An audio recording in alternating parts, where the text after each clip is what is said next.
Princesse d'Anjou qui s'impose pour la deuxième fois dans le grand steeple. C'est extraordinaire ce que vient de faire Princesse d'Anjou aujourd'hui.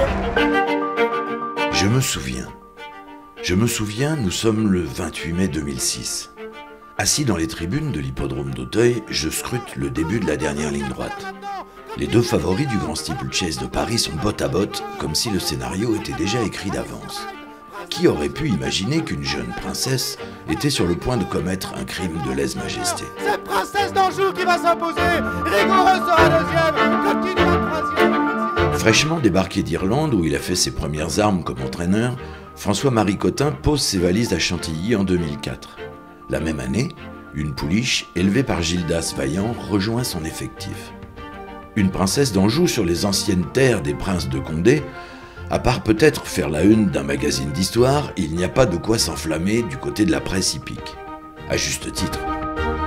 Ses débuts en compétition à l'âge de 3 ans sur l'hippodrome de Clairefontaine passent inaperçus. Ses sorties suivantes sont quelconques. Son propriétaire, Jean-Paul Sénéchal, tête de liste en obstacle, et François-Marie Cotin décide même de la présenter au départ d'une course à réclamer à Cagnes-sur-Mer, où tous les chevaux sont à vendre. Ce 6 janvier 2005, malgré une honorable deuxième place, la pouliche ne trouve pas grâce aux yeux d'éventuels acheteurs. C'est une princesse déchue. 3 mois plus tard, elle ouvre enfin son palmarès sur l'hippodrome d'Anguin. Mademoiselle a grandi, elle s'est endurcie. Le matin à l'entraînement, elle est impatiente. Elle fait les bras de son cavalier. Une guerrière est en train de naître. Dans le prix William Head, elle est délaissée à plus de 70 contre 1. Les observateurs pensent qu'il faut être fou pour parier sur une jument qui va découvrir l'obstacle le plus redoutable d'Auteuil, le Raid Ditchen Fence, monté par un jockey irlandais, Philippe Carberry, qui va découvrir le parcours et surtout face au monstre sacré Coquille.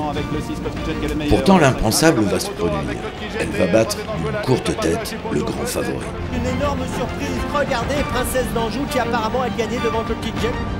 Tout est désormais possible dans le Grand Steeplechase de Paris, même si le public s'attend à un combat entre le double lauréat Coquille et la valeur montante Sir Light. Le duel s'engage entre Sir Light et Coquille qui franchit. À un tour de l'arrivée, les duettistes se donnent coup pour coup à un rythme endiablé. Princesse d'Anjou est à distance.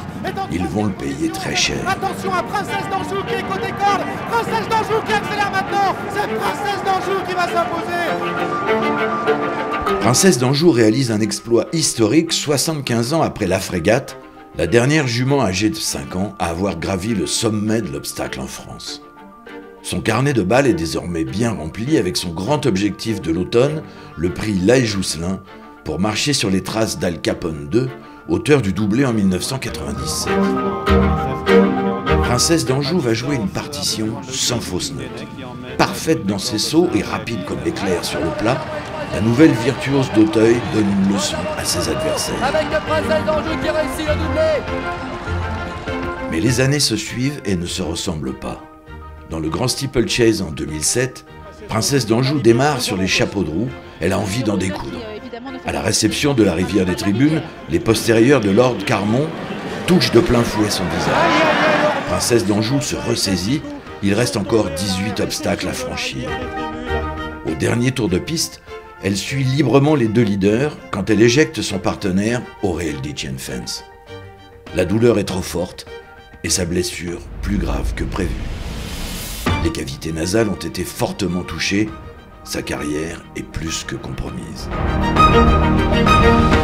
Jousselin 2007, 5500 mètres à Princesse d'Anjou n'est décidément pas faite du même bois que les autres. Opérée avec succès, elle retrouve le chemin d'Auteuil à l'automne et offre une magnifique réplique au champion mid-dancer dans la haie Jousselin. Une deuxième place qui vaut une victoire. Princesse d'Anjou formidable encore une fois et deuxième. Le trône de Princesse d'Anjou a vacillé, elle va le reconquérir à l'âge de 7 ans.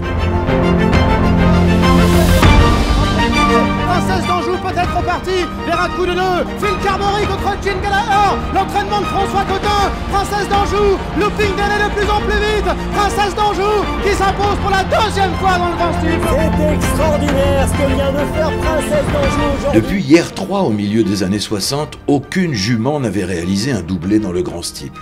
Ce sacre sera son dernier succès. L'accident survenu 2 ans plus tôt est un souvenir qui s'est imprimé dans sa mémoire et celle de son corps. Dans le grand steeple en 2009, elle commet plusieurs fautes sur les gros obstacles.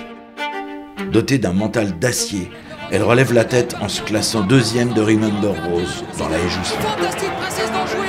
Princesse d'Anjou tirera sa révérence à l'âge de 9 ans après une 5e tentative dans le grand steeple, dans un temple de l'obstacle qui restera à jamais son royaume.